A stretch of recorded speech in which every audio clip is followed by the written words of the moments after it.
Boa noite, você está no canal do Renato Castro. Hoje a gente vai acompanhar um pouco sobre o que a revista Oeste falou sobre o nosso exército brasileiro.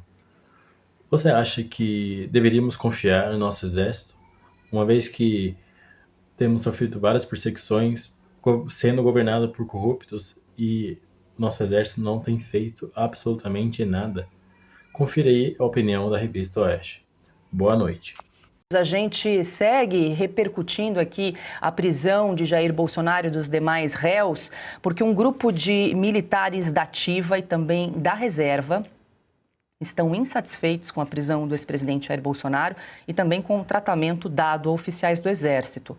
Segundo relatos, a percepção é de que o comandante da força, o general Tomás Paiva, estaria sendo conivente com o que esses militares chamam de perseguição contra outros oficiais. A irritação aumentou após a prisão preventiva de Bolsonaro, determinada por Alexandre de Moraes no último sábado. Alguns militares dizem que a cadeia de comando deixou a tropa à própria sorte, enquanto os generais estariam preservando cargos, missões no exterior e posições de destaque. O desgaste teria começado ainda em 2024 com a apreensão do celular de Mauro Cid, ação que, segundo militares, foi permitida por Tomás Paiva e levou à prisão de outros oficiais generais. Entre militares antigos, o sentimento é de que o Exército abriu mão da camaradagem e da lealdade entre pares. E a situação piorou após o Comando Militar do Planalto preparar salas para uma possível prisão dos generais Augusto Heleno e Paulo Sérgio Nogueira, ambos condenados pelo Supremo a mais de 19 anos de prisão. Militares interpretaram o preparo como um sinal de submissão total ao Supremo Tribunal Federal. E nas redes sociais, o ex-vice-presidente Hamilton Mourão afirmou que a solução para as prisões dos condenados passa por uma saída política. Porque a partir do momento que o sistema judiciário ultrapassa aquilo que é o devido processo legal, não dando as instâncias necessárias para que esse processo fosse conduzido, não permitindo que o juiz natural exercesse a sua função e a própria execução penal sendo demandada pelo juiz do processo, então são algumas das coisas que saltam aos olhos e mostram a injustiça sendo praticada. E aí retorno, a solução é política. E a solução política é a anistia. Silvia, a gente traz aí, repercute, né, para quem nos acompanha, essa apuração do nosso editor do site de Oeste, Edilson Salgueiro, que conversou com alguns militares reservadamente, que se mostraram ali insatisfeitos com o tratamento não só de Jair Bolsonaro, mas dado também a outros oficiais do Exército, né, em relação ao núcleo 1 da suposta trama do golpe, enfim, como o ministro Alexandre de Moraes conduziu todo esse processo. Paula, é evidente que a farda se ajoelhou para a toga. Isso é fato no Brasil e todos nós, brasileiros, pagadores de impostos, sabemos disso. Mas é um assunto delicado, é um assunto que entrar nesses meandros sobre o Exército pode ensejar qualquer tipo de interpretação por parte do regime absolutista que nós temos hoje no Brasil. Portanto, o novo rei Luís XIV de toga, o Rei Sol, que entende que o Estado sou eu, né? A frase clássica do absolutismo, pode interpretar mal e achar que alguém está, de alguma forma, incitando um levante de farda ou um levante popular, e isso pode terminar num novo 8 de janeiro. Portanto, isso é algo que deve ser delicado do ponto de vista do Exército.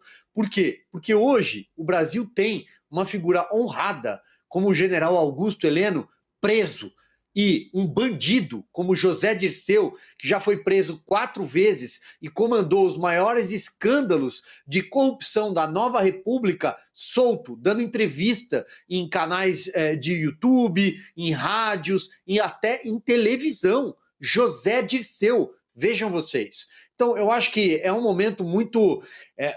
esse dia, o 25 de novembro, é uma data infame, numa semana infame, em que a nossa democracia talvez tenha cruzado uma linha sem retorno. É isso que nós estamos vivendo hoje. Vocês falavam há pouco sobre a possibilidade do deputado Ramagem perder o mandato porque Alexandre de Moraes quer. Isso não existe. Ele só pode perder o mandato se a Câmara determinar o fim do mandato.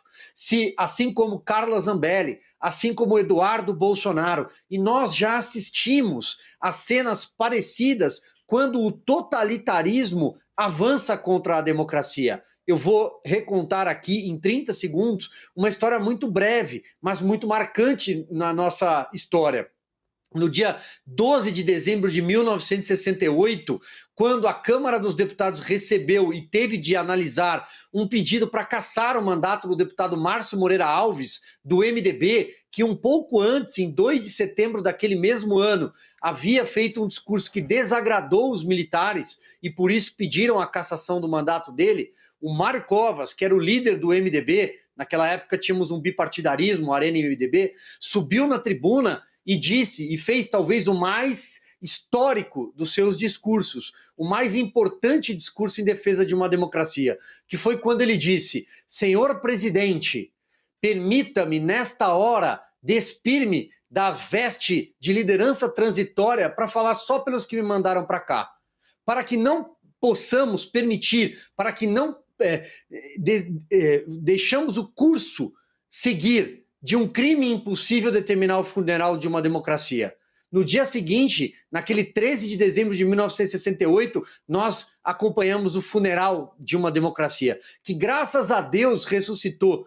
Ali naquele 13 de dezembro foi o AI-5, já citado hoje agora há pouco, aliás, do comentário do Augusto. Graças a Deus a democracia foi reabilitada, foi ressuscitada. Portanto, o que nós estamos assistindo é amanhã acordar na Venezuela. Obrigado por assistir o meu vídeo e deixo aqui a reflexão para você. Vocês realmente acreditam em nosso exército? Claro que não. O nosso exército já está completamente envergonhado. Tanto corrupto solto, tanto corrupto exercendo funções que não deveria estar exercendo. Eles estão nos governando. Os corruptos estão nos governando. E estão envolvidos com o PCC e o Comando Vermelho. E o nosso exército faz o quê? Faz nada. Boa noite. Eu espero que tenhamos um futuro melhor. Abraço.